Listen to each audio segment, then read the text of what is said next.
Hi friend, আশা করি সবাই ভালো আছেন এবং সুস্থ আছেন। আজ আমি আপনাদের মাঝে 12তম বিসিএস এর দ্বিতীয় অংশের প্রশ্নের উত্তর করব। আপনারা এটা মনোযোগ সহকারে দেখবেন। তো চলুন আর কথা না বাড়িয়ে শুরু করা যাক। একটি কাঁচা পাটের গাঁটের ওজন কত? একটি কাঁচা পাটের গাঁটের ওজন কত?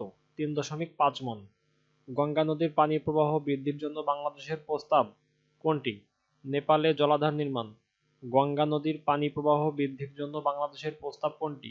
নেপালে জলাধার নির্মাণ।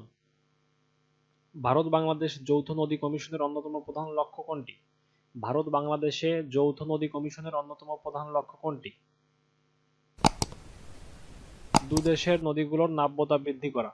দুদেশের নদীগুলোর নাব্যতা বৃদ্ধি করা।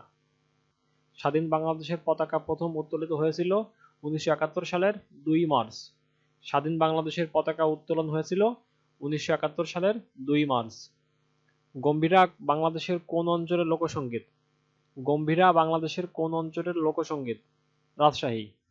ঢাকার বিখ্যাত তারা মসজিদ তৈরি করেছিলেন কে? ঢাকার বিখ্যাত তারা মসজিদ তৈরি করেছিলেন কে? মির্জা গোলাম পীর। মির্জা গোলাম পীর।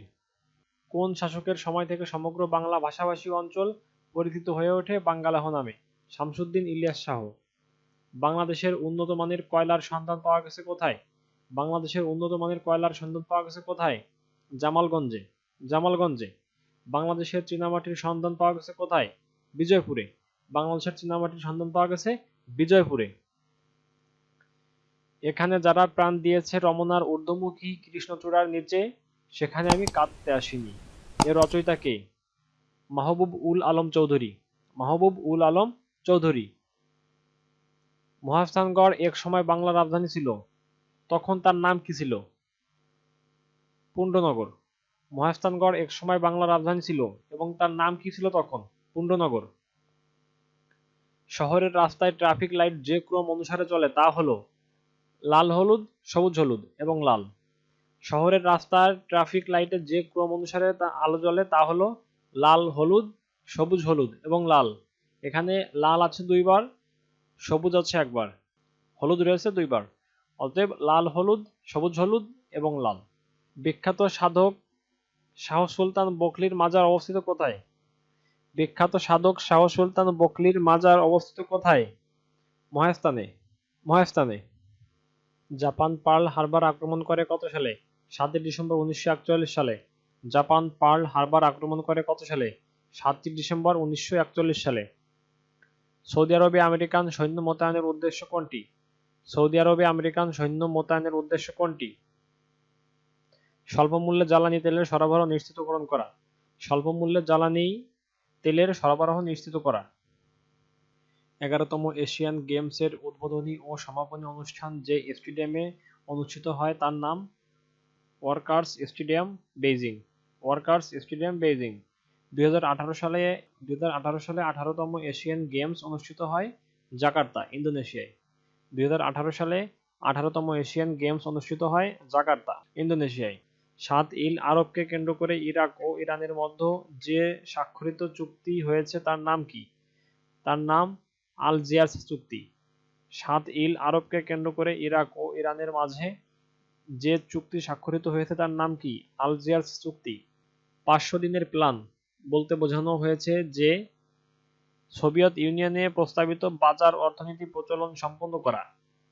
500 দিনের প্ল্যান বলতে বোঝানো যায় যে এ সময়ের মধ্যে সোভিয়েত ইউনিয়নে প্রস্তাবিত বাজার অর্থনীতি প্রচলন সম্পন্ন করা। জেমস গ্রান্টের মতে প্রতিরোধযোগ্য পীড়ায় বিশ্বে প্রতিদিন শিশু মৃত্যুর হার কত? 40,000। জেমস গ্রান্টের মতে প্রতিরোধযোগ্য পীড়ায় বিশ্বে প্রতিদিন শিশু মৃত্যুর হার কত? 40,000। হাজার হ্রদের দেশ কোনটি? ফিনল্যান্ড। হাজার হ্রদের দেশ কোনটি? ফিনল্যান্ড। পারস্য উপসাগরের আঞ্চলিক জোটের নাম কি? জিসিসি। পারস্য উপসাগরের আঞ্চলিক জোটের নাম কি? জিসিসি। বাস্তিল দুর্গের পতন হয় কত সালে? বাস্তিল দুর্গের পতন ঘটে কত সালে? 14 জুলাই 1789 সালে। 1789 সালে। কঙ্গো প্রজাতন্ত্রের বর্তমান নাম কি? কঙ্গো প্রজাতন্ত্রের বর্তমান নাম কঙ্গো প্রজাতন্ত্র। ট্রাফালগার স্কয়ার কোন শহরে অবস্থিত? ট্রাফালগার স্কয়ার কোন শহরে অবস্থিত? লন্ডন। মিশর সুয়েজ খাল জাতীয়করণ হয়েছিল কত সালে? 1956 সালে। মিশর সুয়েজ খাল জাতীয়করণ হয়েছিল কত সালে? 1956 সালে। শহরের রাস্তায় ট্রাফিক পুলিশ সাধারণত সাদা ছাতা ও সাদা জামা ব্যবহার করে, এর কারণ কি? এর কারণ হচ্ছে তাপ বিকিরণ থেকে বাঁচার জন্য। তাপ বিকিরণ থেকে বাঁচার জন্য। এই ভিডিওতে 12তম বিসিএস এর ম্যাথ অংশ বাদ রাখা হয়েছে। পরবর্তীতে আপনাদের ম্যাথ অংশ ধরে ধরে করানো হবে এবং তখন আপনারা বেশি বুঝতে পারবেন বিষয়টা। অধিকাংশ ফটোকপি মেশিন কাজ করে পোলারয়েড ফটোগ্রাফি পদ্ধতিতে। অধিকাংশ ফটোকপি মেশিন কাজ করে পোলারয়েড ফটোগ্রাফি পদ্ধতিতে।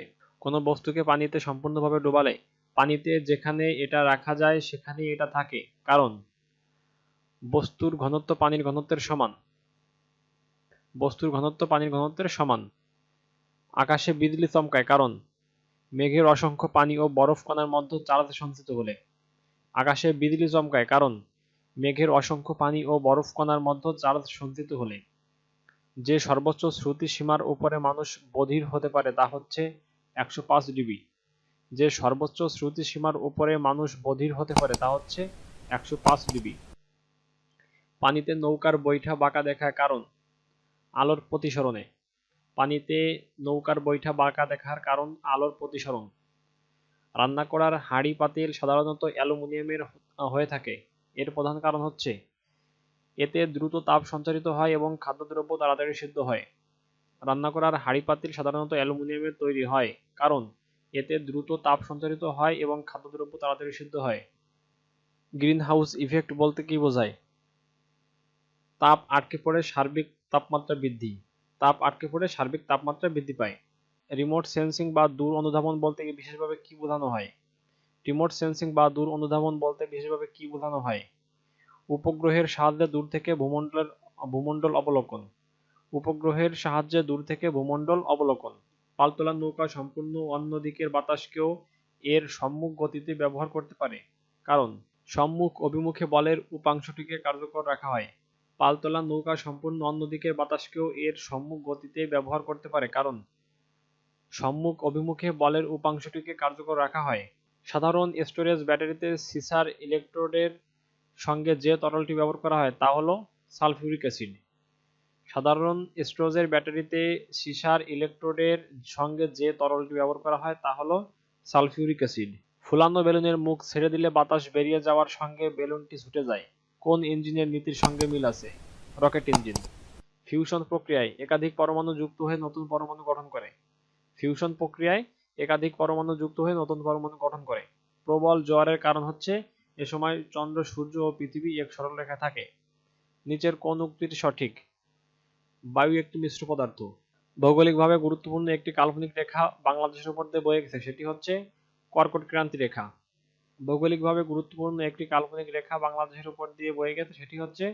কর্কট ক্রান্তি রেখা। যে বায়ু সর্বদাই উচ্চচাপ অঞ্চল থেকে নিম্নচাপ অঞ্চলের দিকে প্রবাহিত হয় তাকে বলা হয় নিয়ত বায়ু। যে বায়ু সর্বদাই উচ্চচাপ হতে নিম্নচাপ অঞ্চলের দিকে প্রবাহিত হয় তাকে বলা হয় নিয়ত বায়ু। সো বন্ধুরা, 12তম বিসিএস এর কোশ্চেন সলভ আজকের এই পর্যন্তই। আশা করি সবার ভালো লেগেছে। যদি ভিডিওটি ভালো লেগে থাকে অবশ্যই একটা লাইক করবেন এবং যদি উপকারে আসে অবশ্যই বন্ধুদের সাথে শেয়ার করবেন। ধন্যবাদ।